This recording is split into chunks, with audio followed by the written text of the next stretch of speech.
could you imagine if they were like, okay, Michael Jordan, you need to now coach the team? He'd be like, no, give me the ball. Let me score. Because I can do it better than everybody else can do it. Sorry, team, if you're listening. But, that's my attitude, and that's a little of the cockiness that makes me a really good salesperson. But a good leader, a good trainer is not like that. A good leader, a good trainer is patient. They can slow down. They can let somebody else make a mistake. They can let somebody else try something. Whereas for me, I feel like I always get the sense of, well, if I talk to this person instead of you, I'll sell them for more money, and I will definitely close them, whereas you might close them. That's actually a horrible sales trigger. Let's repeat the non-conformist oath. I promise to be different. I promise to be unique. I promise not to repeat things other people say.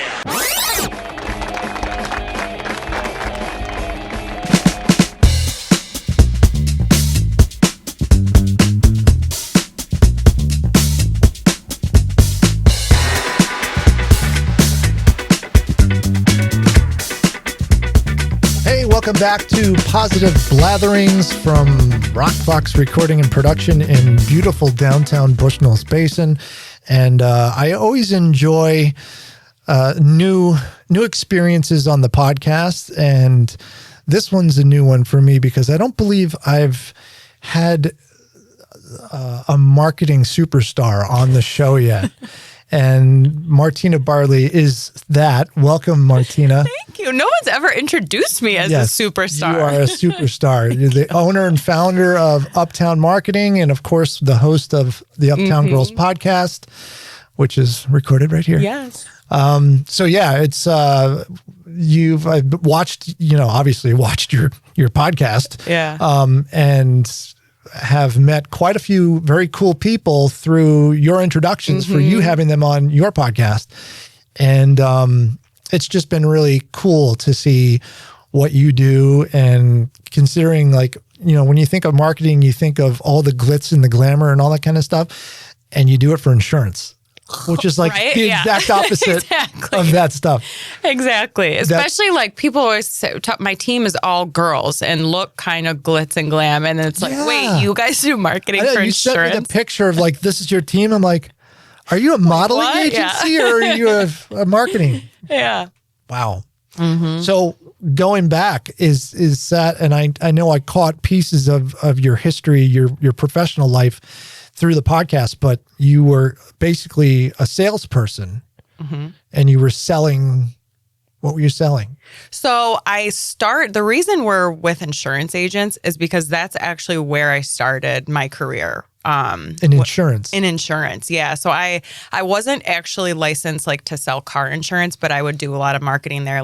I would call the customers, and if they had auto insurance, I'd be like, hey, come in, let's talk about your life insurance. I did the agent that I worked for, I did his social media because, that was literally, they had just started allowing Facebook for businesses. Oh, wow. That's how long ago that was. It was 2010. So I just kind of dabbled in that. But where I really got my start of my career, and especially in a sales environment, was a marketing company in Rochester.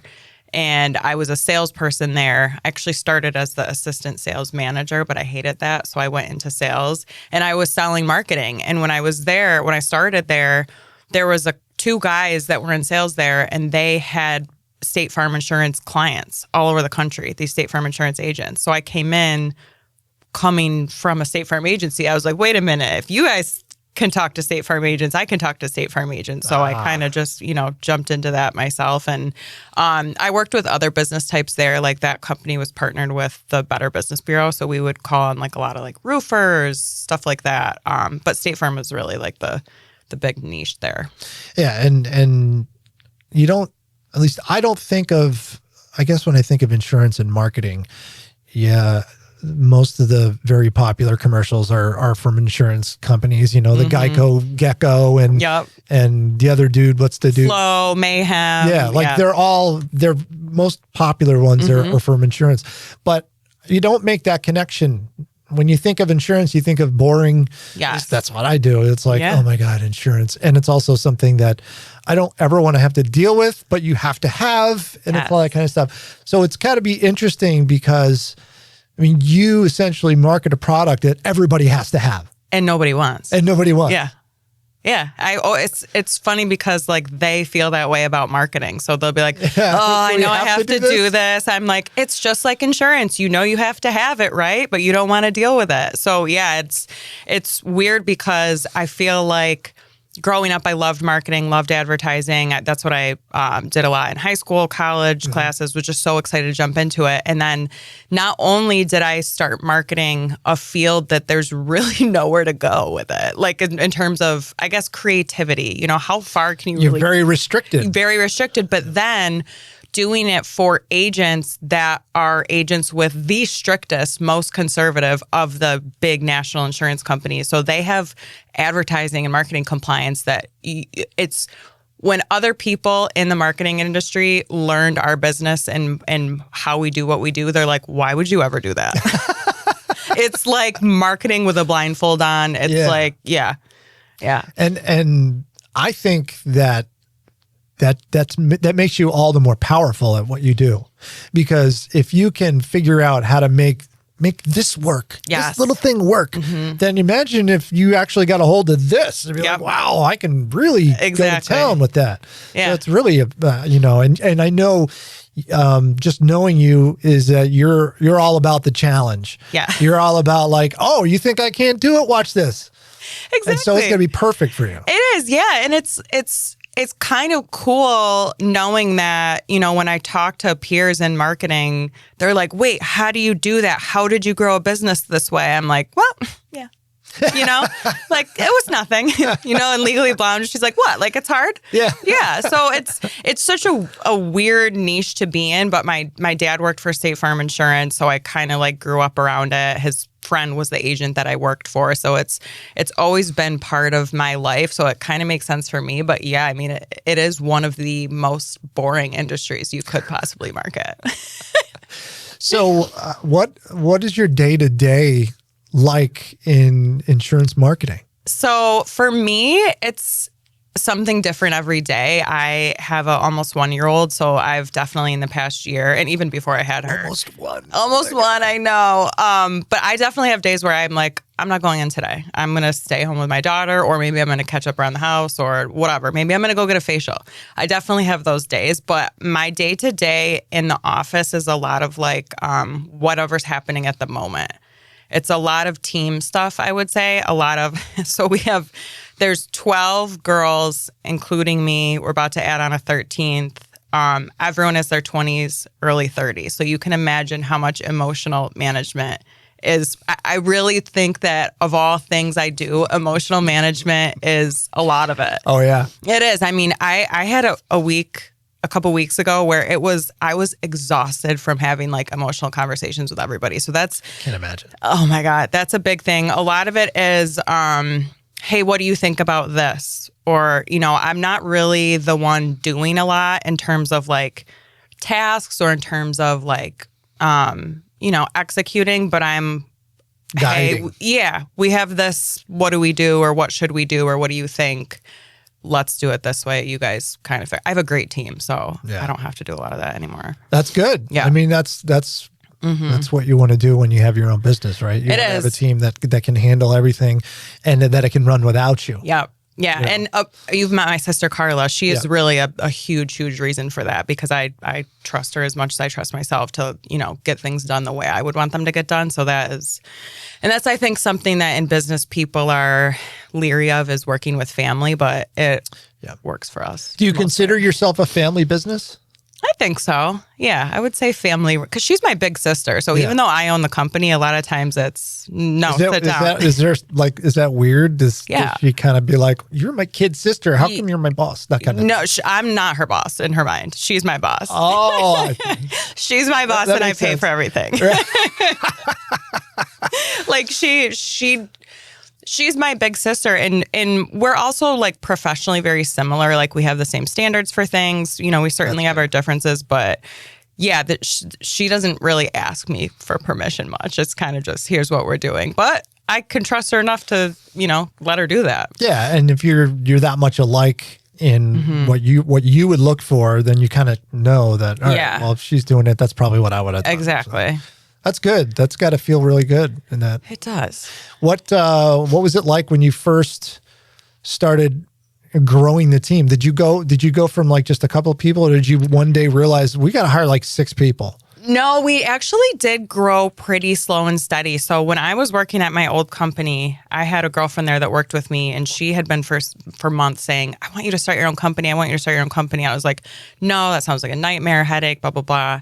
And then I literally got into a fight with my boss one day, and I was like, I'm done. I'm starting my company, because I just knew the relationships I had with my clients. And so my girlfriend Naima, who I'm still very close with, I was like, hey, I did quit. I am starting my own company. She was like, say less. I'm going to put my 2 weeks in today. So she was the first one. Yeah, she's cool. Nuts for that, but thank God she did.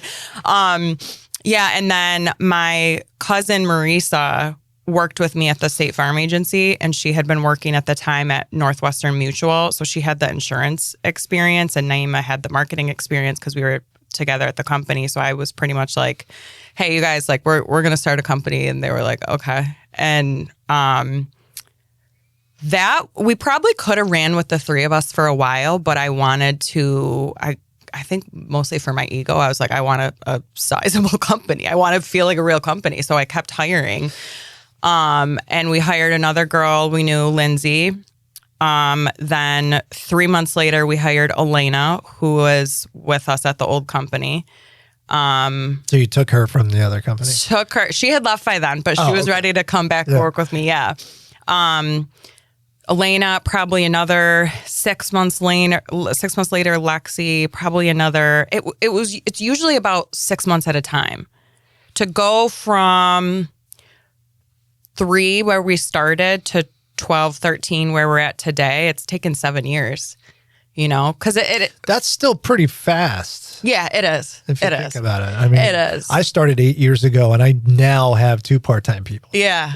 Yeah, I guess it's a different model, and it's definitely different, No, you're right. It definitely was fast, and there was certainly a lot of 2 girls just quit, we need to replace 2 girls. Or the worst that ever happened was I had 3 of the 4 sales girls quit in the same day. Oh, geez. All girls I was super close with. It was heartbreaking, and it was like, was it a mutiny? Panic.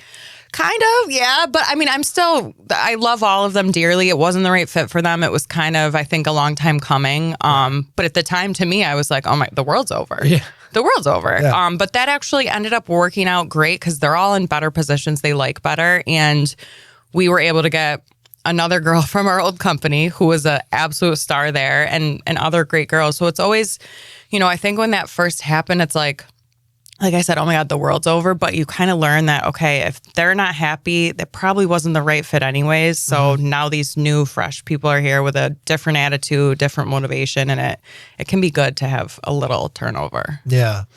Speaking of attitude, how would you classify your attitude when you were going into this business?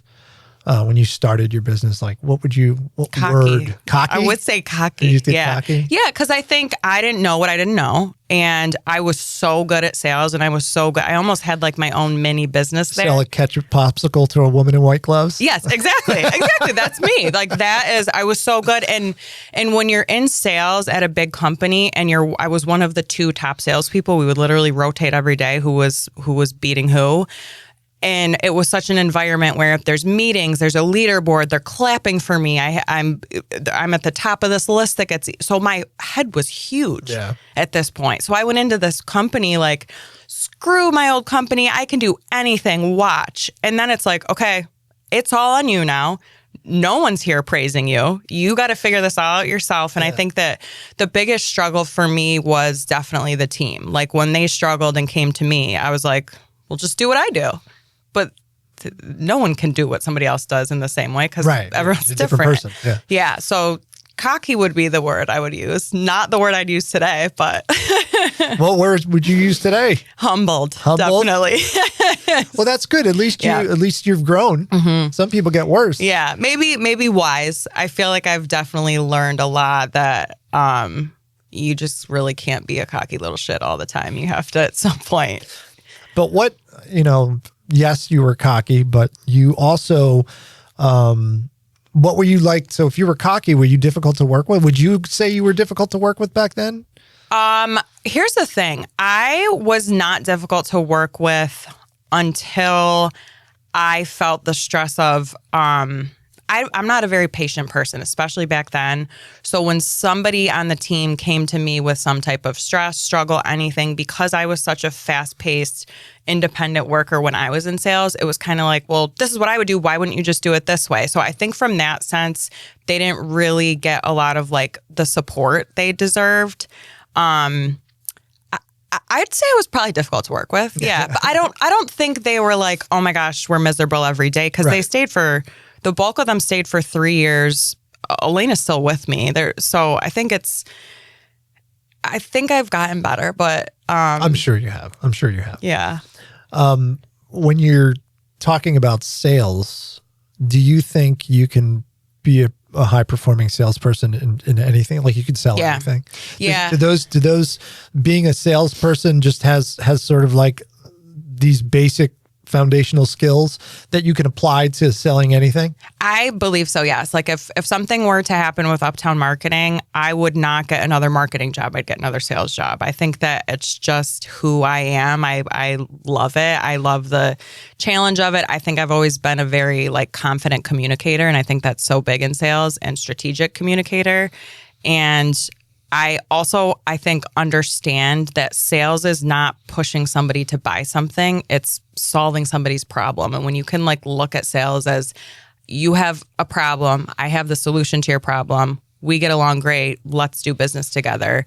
That's my philosophy in sales. And I think that's why I do well at it, because I think people can sense that versus, like the old school, what do I got to do to get you to sign today? Yeah.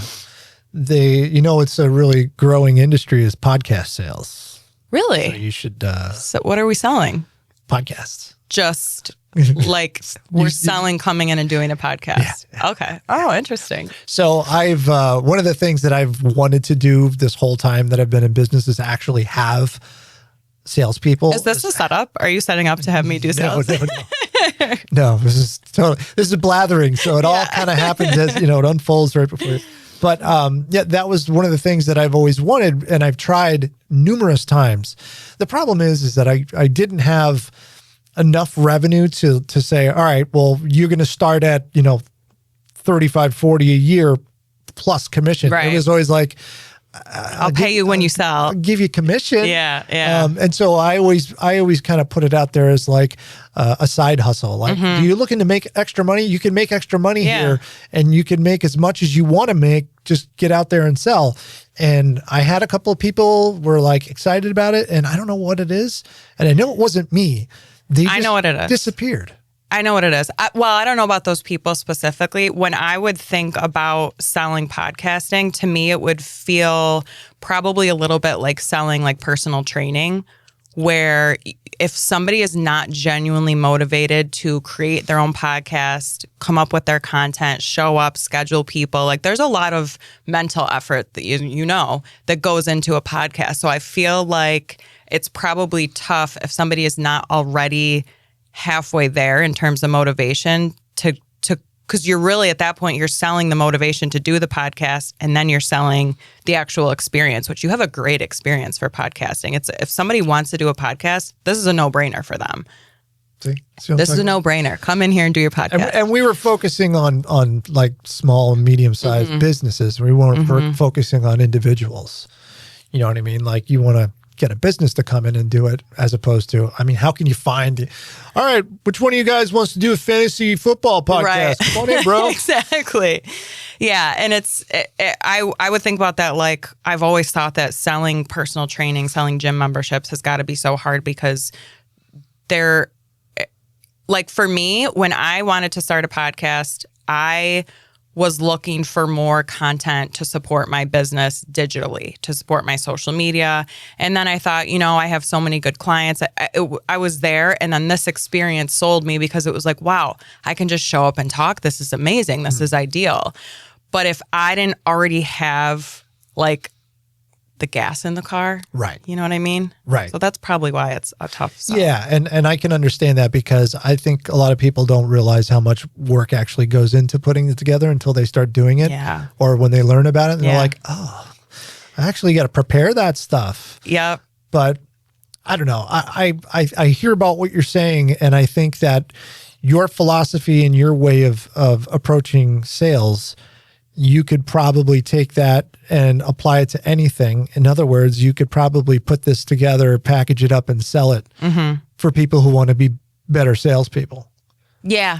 Like you could train. Yeah. And I've thought about that, because that is such a path, right? That's, now I've done this successfully. Now I'm a consultant. Now I can teach you how to have a business. But I think back and I'm like, if I'm so good at teaching sales, why aren't all my sales people like I was, and it's nothing against them. It's just, I honestly don't think I'm a very good teacher. Obviously I don't work with you, so I don't know. My hunch is that because you're not focused on the teaching part of it, you're focused on running the business, and teaching is just an aspect of it. And when you're focused on, I'm going to teach this person, that's it. But when you're like, I'm going to teach them there, and then I got to go teach this person there, and then I got to go do this. Yeah, and I'm I got to like go squirrel brain, for sure. Yeah, I really am. And I think another thing is like, I don't think that management, and when I say management, I mean training, I mean leadership, all of that, and sales are really the same skill set. I think they're very different. And I joke, but it's true, that I'm the Michael Jordan of sales. And part of that whole analogy I have is, you imagine if they were like, okay, Michael Jordan, you need to now coach the team. He'd be like, no, give me the ball, let me score, because I can do it better than everybody else can do it. Sorry, team, if you're listening. But, that's my attitude, and that's a little of the cockiness that makes me a really good salesperson. But a good leader, a good trainer is not like that. A good leader, a good trainer is patient. They can slow down. They can let somebody else make a mistake. They can let somebody else try something. Whereas for me, I feel like I always get the sense of, well, if I talk to this person instead of you, I'll sell them for more money, and I will definitely close them, whereas you might close them. That's actually a horrible sales trainer. It's probably really horrible. Yeah. But you know what? It's, it's really good that you recognize that about yourself. And I wouldn't say that these are flaws by any stretch of the imagination, but knowing, because some people would go in and say, I'm a great salesperson and I'm going to start training people. Right. And they can't. Yeah. Yeah. And I think another thing too is like, I love doing sales. When I have said over 7 years that I've had this company, I wish I could go back to my old job. And if anyone from my old company heard that, they would die. But there's something to be said about coming in, doing your job really, really well, and then leaving. That's it. You're not up at night. You're not stressed. You're not crying. People aren't crying to you. You don't have to deal with payroll and workers' comp, So for me, keeping a little bit of the sales myself that's what I like to do best. Yeah. That's what I love. Yeah. So it's like, I want to do it here and there, I get it. I hate sales. I absolutely hate when people say that, because I think it gets a bad rep. I really do. I don't hate the thought of sales. I don't hate salespeople. I just hate that I can't do it. Do you feel like you hate the pressure of it? I think that's something that comes with people hating sales. I hate the rejection. Yeah. Rejection is what I can't deal with. Well, that's... No. Okay, I see it. Yeah, that's how my sales girls are. I mean, not all the time. They obviously, they'll follow up, but That's tough. You have to be shameless. Like if I could show you my phone, my email back in the day when I was like prospecting somebody, I would text them every day till they answered. And I would like send a joke. Then I'd send a picture of their online presence that sucked and be like, come on, you want to talk? Like Wow. Shameless. And they'd ignore me. For years. I had people ignore me, so you do have to be like a little screwed up to love sales, because you have to, who could be like that blind to rejection? You got to be a little strange. Why do you think that is? What part of your history made you blind to, like, that's not like 100% normal for people? No, and I'm also very sensitive. Like, I don't want to try to come off like I'm like so big, bad, and tough, because I'm actually like a huge baby too. But I think that I'm a middle child. I think I'm naturally a little bit like maybe rebellious. So I think it maybe comes from a place of like, I don't give a shit. I don't care what anyone thinks about me. I don't care what anyone says. I'm going to get mine. Yeah. Or else somebody else will get it. Yeah. I'll keep texting you. If you don't answer, you don't answer. But you know what?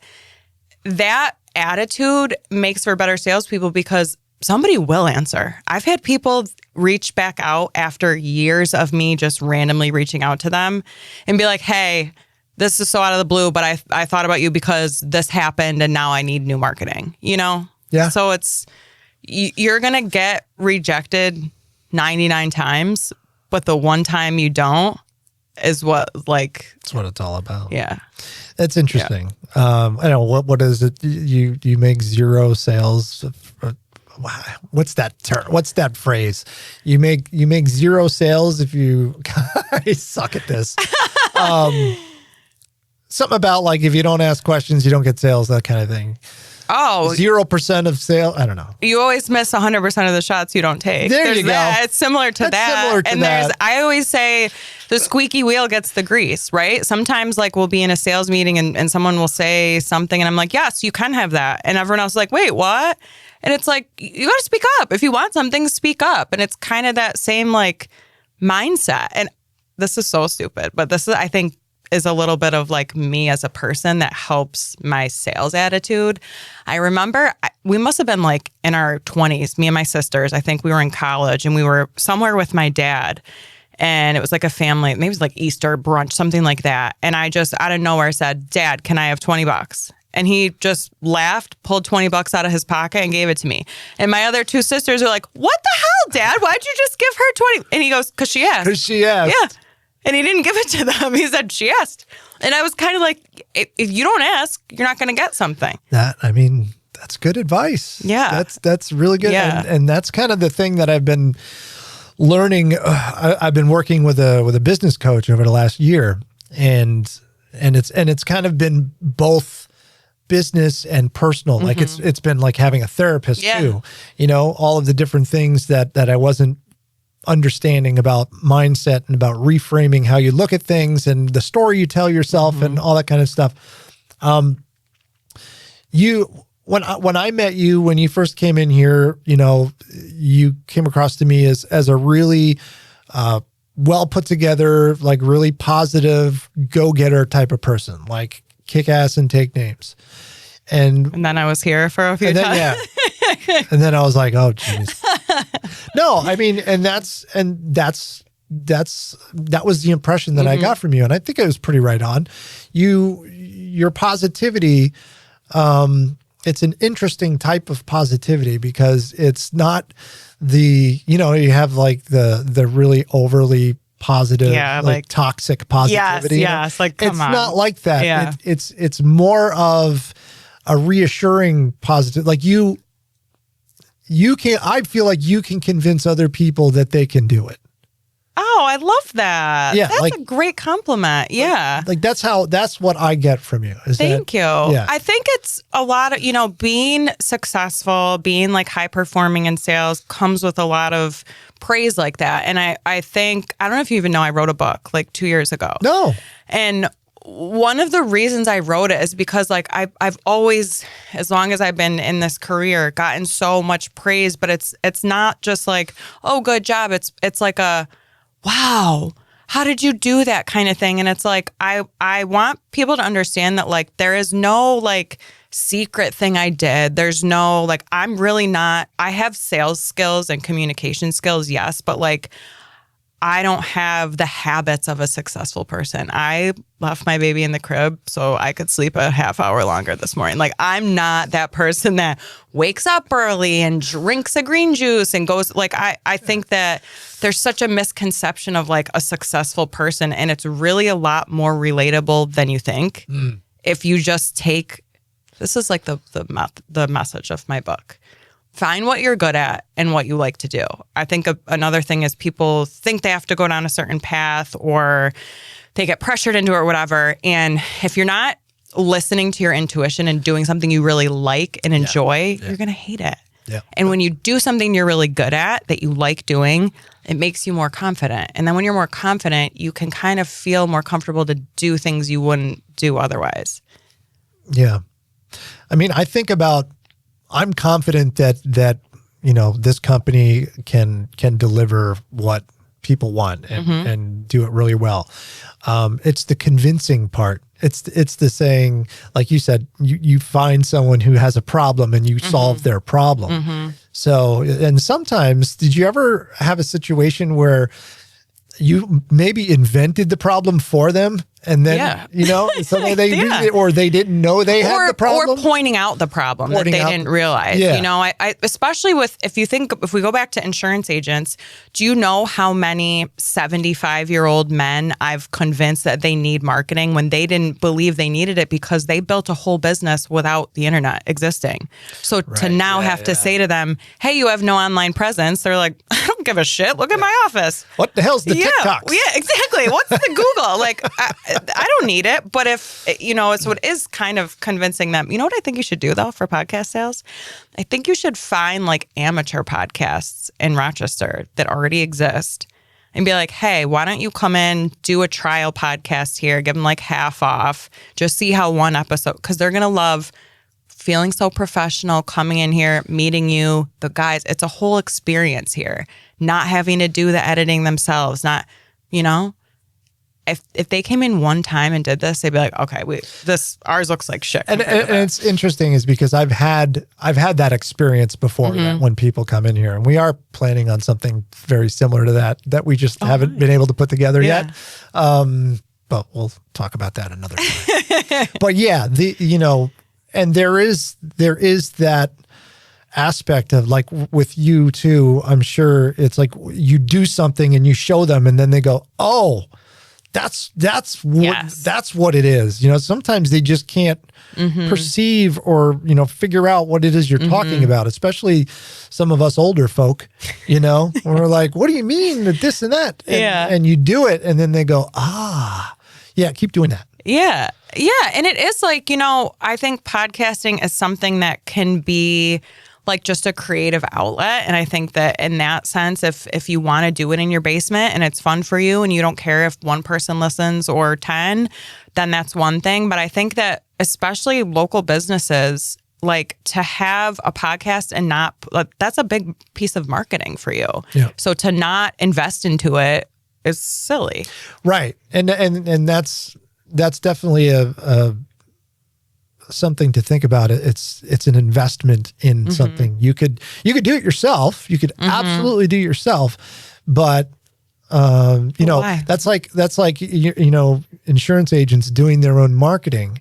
Yeah. You know, why would you do that? Why would you do that? You'd hire a professional that knows how to do it. And because if you're not, this is something specialized, right? It's very technical. It's specialized. So if you're trying to do it because you technically could get a microphone and you technically could download something, like, you're half-assing it. And why are you going to half-ass your brand?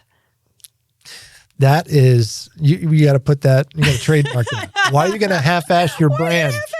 Rockbox. Why are you going to half-ass your brand?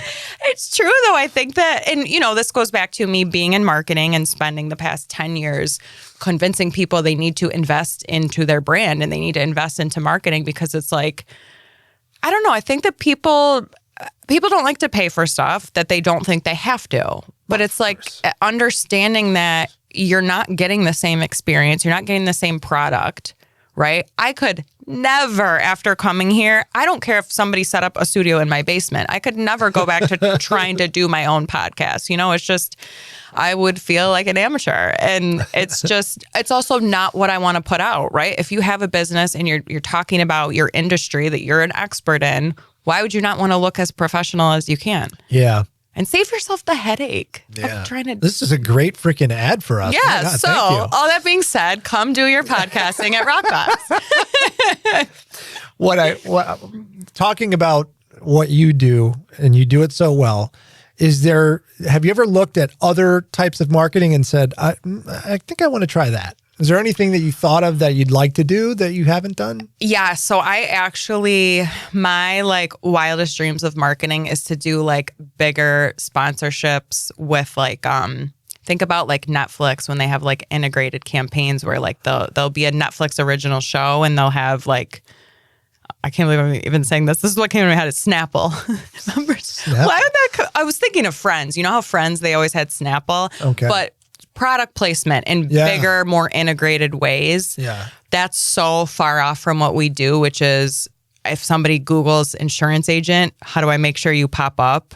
That is so much to me more fun. I really also wish that I did sports marketing, really NFL sponsorships, MLB, that's big time. Yeah. That's big time stuff. Yeah. What is give me an example of sort of the day in, day out challenges that you have in trying to market something that is so heavily regulated and how much time do you have? Okay, so the challenges, I have two huge challenges, and I used to just not say the company name because State Farm Insurance has a lot of advertising compliance. So to market their agents against a compliance is very, very tough. So not only is it, I don't even know what the most up-to-date compliance on this, but for a long time, they couldn't do video. State Farm didn't want them making any video. And at that same time, Google's buying YouTube. All of a sudden, video content is making your SEO go crazy.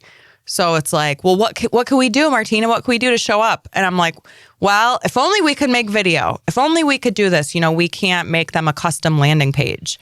So in Google Ads, are these laws or are these are specific? They're contracted with State Farm, so part of their 1099 contract. Is it a State Farm policy? Yeah. But is that based on any kind of laws from no? So there FTC or whatever? There is certain insurance laws in advertising that are more related to financial services regulation. So they sell investments that you don't even bring up investments in their marketing. Yeah, I know. One of my clients is a financial advisor. And those are always no, you can't say that, can't say that. Yep. So there is that. And then there is just the general compliance that we do content on their website, right?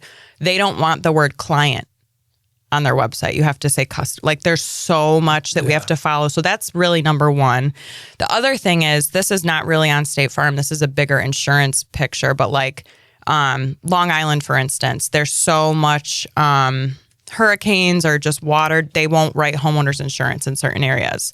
So if I'm trying to help you market, but you can't sell anyways, what do you need me for? Oh, wow. Yeah. There's California. They can't even sell those. Can't even sell it.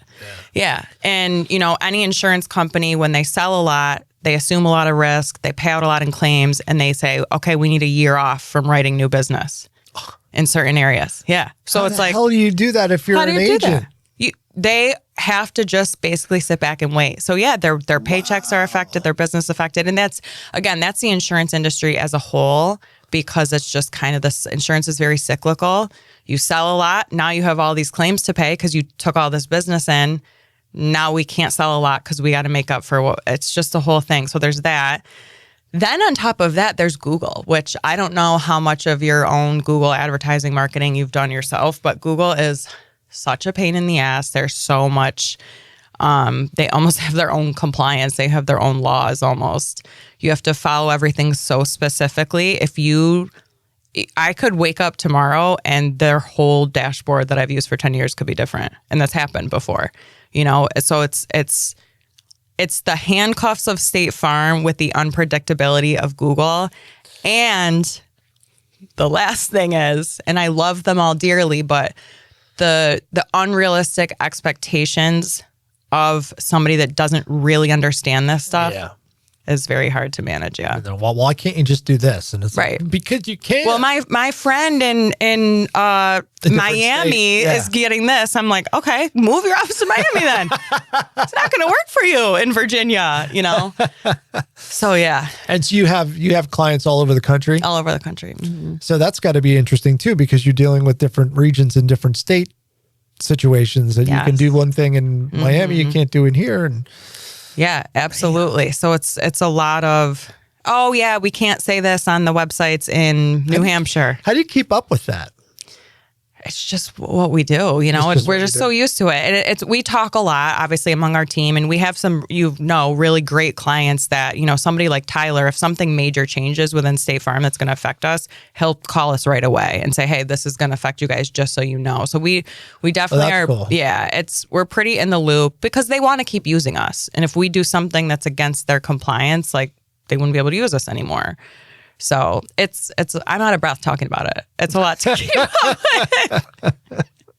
It is. That's insane. Yeah. And I know, we complain about, the YouTube, always changes the algorithm, and then what works one day is not going to work another day. And that's annoying in and of itself, but for your whole job to be, to be like that. It's two different big entities that we're trying to, and yet but you're doing really well. So this is something because no one else wants to do it. Because nobody else wants to do it. You're the only one that'll deal with it. What's your plan for, like, do you have a 5-year goal or a 10-year goal? No, I don't. I honestly, looking back, like, I didn't think it was going to make it 7 years because I didn't trust State Farm, and I still really don't trust State Farm to not just make some kind of change that affects marketing so much that no one will want to do it. But it's been 7 years. I hope for another 7. I hope for, 7 more after that. But I think that it's interesting because there's so much AI coming up, and I would like to be of the mindset that my job will not be replaced by AI, but my job will be replaced by people that are willing to use AI. Yeah. So I have to just kind of get better on board with it. How have you been using AI that much? Or? Yeah. So, and that's another thing where it gets hard with the clients, is because they talk to some random guy in their church that does digital marketing and told them about AI. And it's like, no. AI is such a broad term. Yeah. So there's AI functions within Google Ads that will optimize the ads to work better. Yep. That's one way to use AI in marketing, which we do. Then there's ChatGPT. How do we make sure you show up on a ChatGPT search? That's called GEO. That's a different type of AI. So it's a lot of times people will be like, well, are we using AI? And I'm like, yeah. What do you mean? Like, which part of AI? Yeah. So we're definitely doing as much as we can. It's just like the internet, there's endless information. So I try to really focus on, like, what is going to affect our customers today, what will affect them tomorrow, without going into like a spiral. Yeah. I know. And it's the kind of thing that when you start really going down that rabbit hole, you starts to just go, I don't want to think about it anymore. Exactly. Then I'm like, you know what? I'm not going to work tomorrow. I'm staying home tomorrow. It's so true. Yeah. It's so true. What would you say to someone who is, looking to get into sales these days? What was your number one advice for them? Do it in something you're very confident in. I think that the biggest thing in sales is confidence. I really do. I think that if you're confident enough and you listen more than you speak, that's really the best trait to have in sales, is listen twice as much as you speak, because people are telling you what they need. People are telling you their problems. They're telling you what they want. And then you have to, make sure you're meeting that.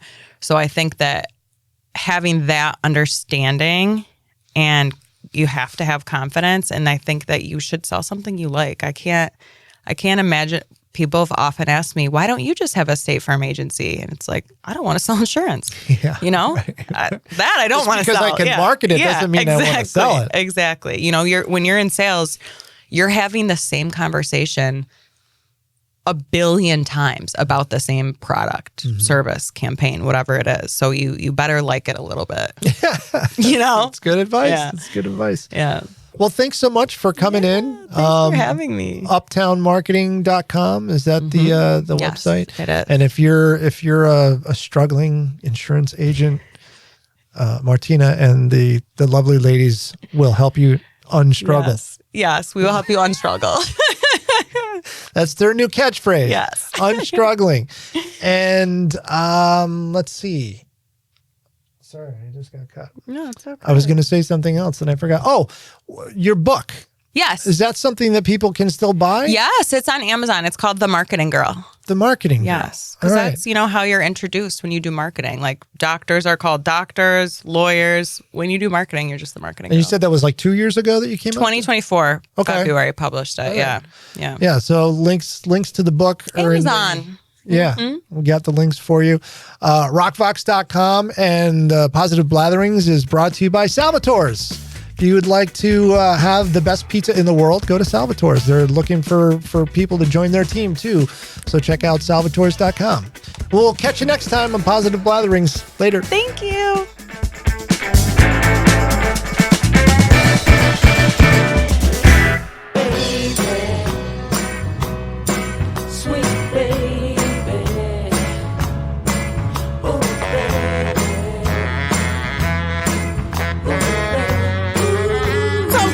Salvatores.com